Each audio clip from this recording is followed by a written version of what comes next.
All right, so what we're going to look at today is what we call our ANOVA test. It's kind of a different looking name. And ANOVA stands for Analysis of Variation. You see the AN right there, the O from the of, and the VA from variation. So that's our ANOVA. That's where it's just an abbreviation for that. And today we're going to be looking at one-way ANOVA tests. And what this does for us is it allows us to compare 3 or more population means, right? So think about the testing that we've done. We've done 1 sample test. We've done 2 sample tests. What this one-way analysis of variation test is going to allow us to do is compare 3, 4, 5, or more means. Okay? And what happens is we're trying to identify if at least one of the means is different from the others. So our null hypothesis is that all the means are equal. They're all the same. Okay? That's the assumption, is that they're all the same. The alternative hypothesis, and I forgot the words at least here, at least one of the means is different from the others. Okay, so null hypothesis, they're all the same.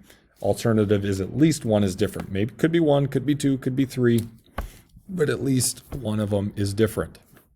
So then what is our conclusion going to look like? Well, if we reject the null hypothesis, it tells us that at least one is different.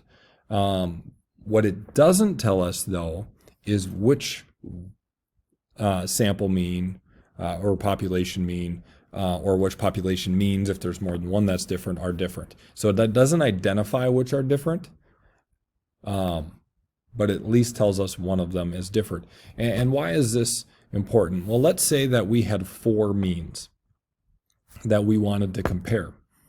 Well, if we're going to do a 2 sample test, what would we have to do? How many different ways can you take 4 different means and do a test for 2 of them? Well, that would be the combination of 4 choosing 2.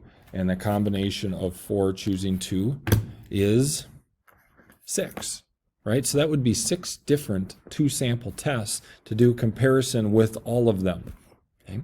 Now, that saves us quite a bit of work. But more generally, sometimes we wouldn't actually be interested in identifying which is different. We'd just say, okay, we want to know, are these all the same or are they not all the same?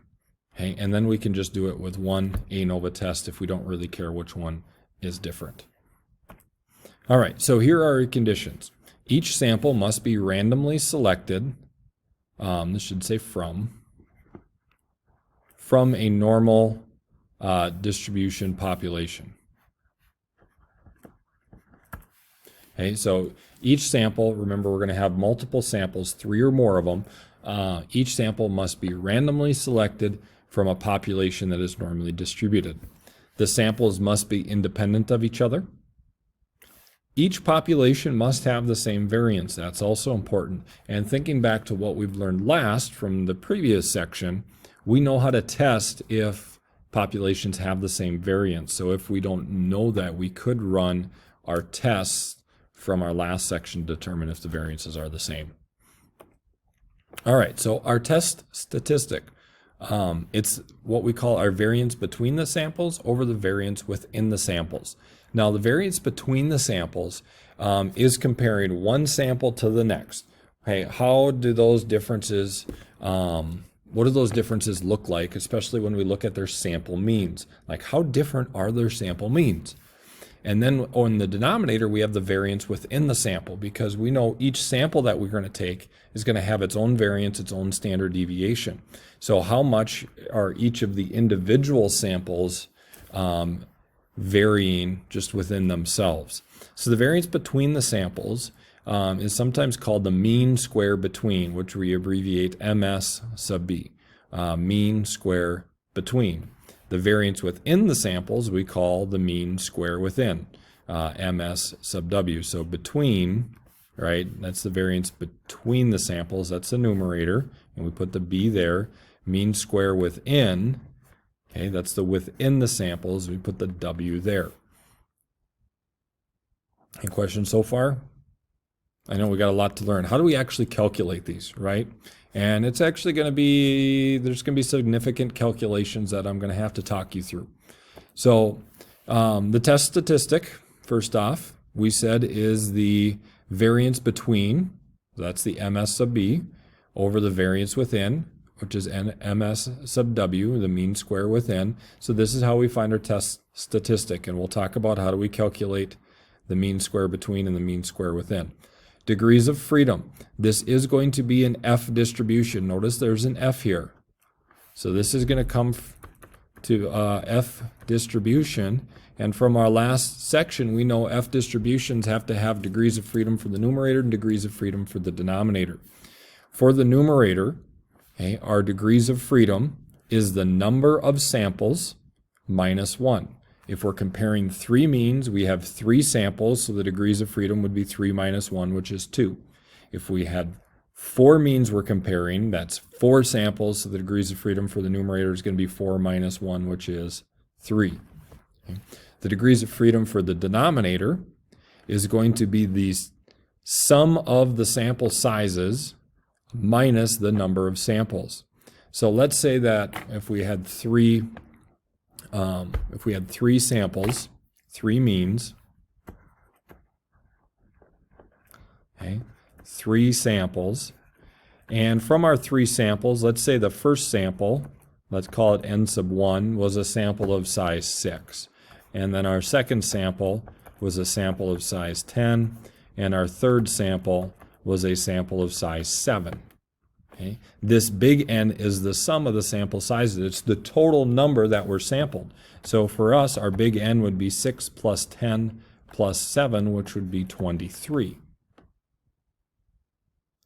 So in this case, 3 means 3 samples, and those are what we have. Our degrees of freedom for the numerator would be the number of samples, which is 3, minus 1, which is 2.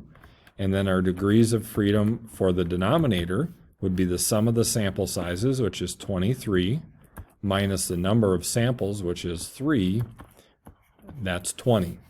Okay, so that's how we get our degrees of freedom for the numerator and denominator. Now, let's go back to this. How do we find the mean square between and the mean square within?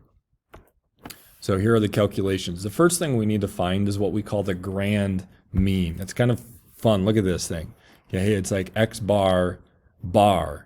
The grand mean is we take all of the X's from all of the samples, okay, and we divide it by the total sample size, just like we talked about here. So what we would do is we'd take the X's from each sample, and we just find the mean of the whole thing. Even though we have different samples, we throw all those samples together and we find the mean of the whole thing. Okay, that's called the grand mean. Now, to calculate the mean squares between, we have to have the sum of the squares between. And to do that, remember this symbol, okay, means sum. Okay, and we had it right there. I kind of skipped over that reminder. But remember this sigma symbol means sum. We're going to take the sample size from a sample. We're going to take the mean of the sample minus the grand mean squared. We're going to take that, and we're going to add all of those up for each sample. Okay, it's going to make more sense when we look at our example for this video. The sum of the squares within helps us find the mean squares within, and it is also a sum. We take the size of each sample minus 1 times the variance of each sample, and we add up all of those for the different samples.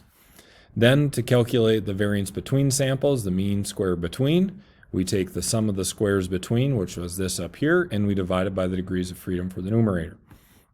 To find the mean square within, we take the sum of the squares within, which is this up here, and we divide it by the degrees of freedom of the denominator.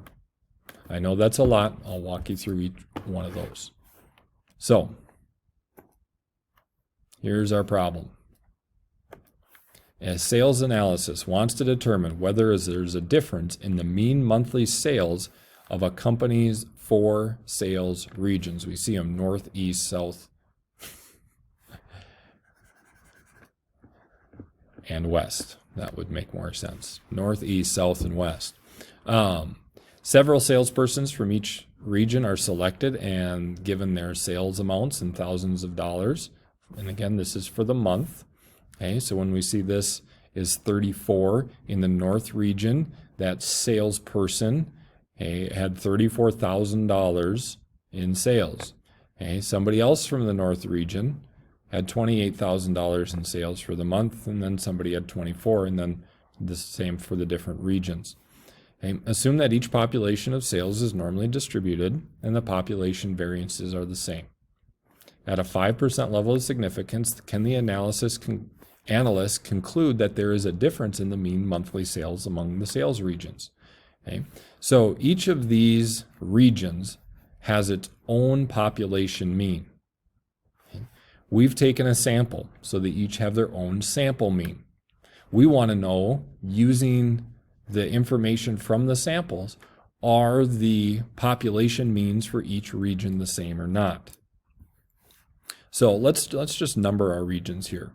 Let's call this region 1, 2, 3, 4. And again, for each of these regions, they have their own population mean, but we don't know what they are. Okay? And we're not going to find them. We're going to make a test to see if all those population means are the same. Okay? Now, before we get any further, let's make sure that we meet our conditions. So let's go back to our conditions page here. Each sample must be randomly selected from a normally distributed population. So when we look at this, several salespersons are randomly selected, and each population is normally distributed. So we've got the random, we've got the populations are normally distributed. Okay, so those two parts of number 1 here for the conditions are met. Samples must be independent of each other. Now, I didn't say anything about independence up here, but when we think about this, okay, is this region's sales independent of that region? Is this region's sales independent of the other 3, and so on? And I think we can say yes to the independence here because these are from different regions. How sales are doing in the north is not impacting how sales are happening in the east region, right? Because they're different regions, they'd be independent. So I think we have independence. And lastly, each population must have the same variance. And it says right here, population variances are equal. So we've got it.